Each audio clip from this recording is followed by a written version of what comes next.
Thank you, Senator Merkley. Senator Kelly, you're next. Welcome.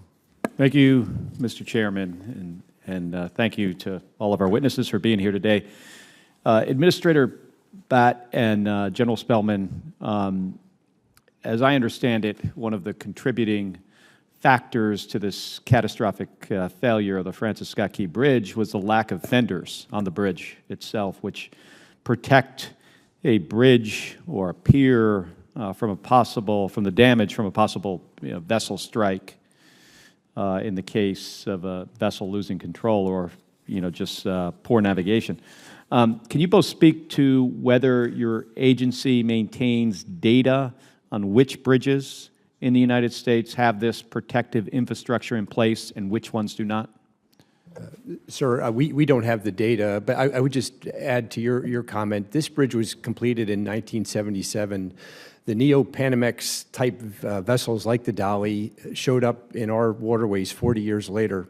And so the concrete dolphins that were out there protecting Pier 17 and 18 and the fendering were clearly not sufficient for vessels of that size. And do you feel this situation exists in other places? Thank you, Senator, for that question. That has been a key focus for us since the FSK disaster. There's about 620,000 bridges in our national bridge inventory. About 4,000 of those, give or take, have, as part of the inspection process, we require states to look at the dolphins and fenders and other pieces.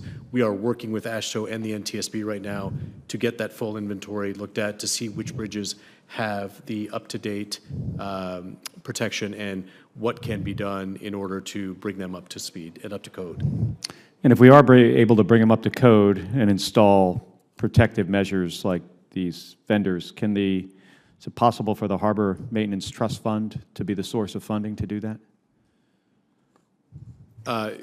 Happy to look into that and see if that, in addition to the Highway Trust Fund, would be an appropriate source of funding.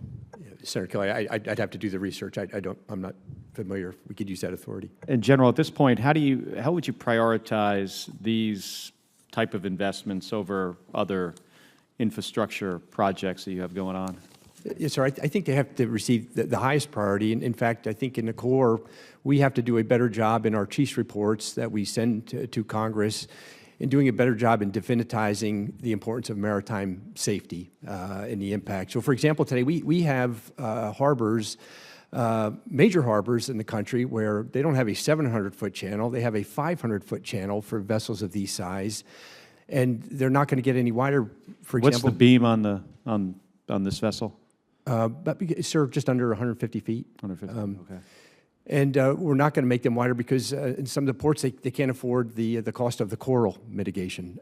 So we have that. And so, again, I think it's on the Corps and our engineers to do a better job in definitizing the safety aspect of these bridges so we can get to better economic ratios in our reports. It may have come up before I came in, but how far along is the mishap investigation here? Sir, that would be up to the NTSB. So you don't have a timeline for when it... We're working with them, but they control the investigation. Do you know if part of the investigation was to see if there have been other close calls throughout the country that we may not have been aware of? Senator, I would want to defer to the NTSB on what they're looking at.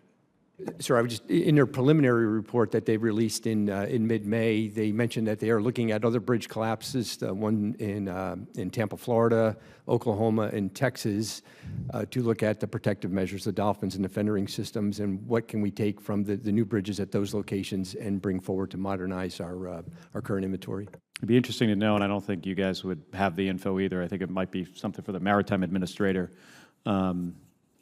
somebody else in the Department of Transportation, how often we've had situations where, ships have, lost steering, maybe had to go to aft steering, which is a challenging thing to maneuver a ship, especially in close quarters, when you're required to, go to a guy who's, basically at the back of the vessel in the engine room, and you're talking to him over a radio. But it would be interesting to have that data as part of an investigation to see, what is the likelihood that this could happen again, and I think that could possibly inform the priority you make on infrastructure investments, like do we really need to get these fenders and other mitigation measures installed? So thank you, and thank you, Mr. Chairman. You bet. Thanks much, and thanks for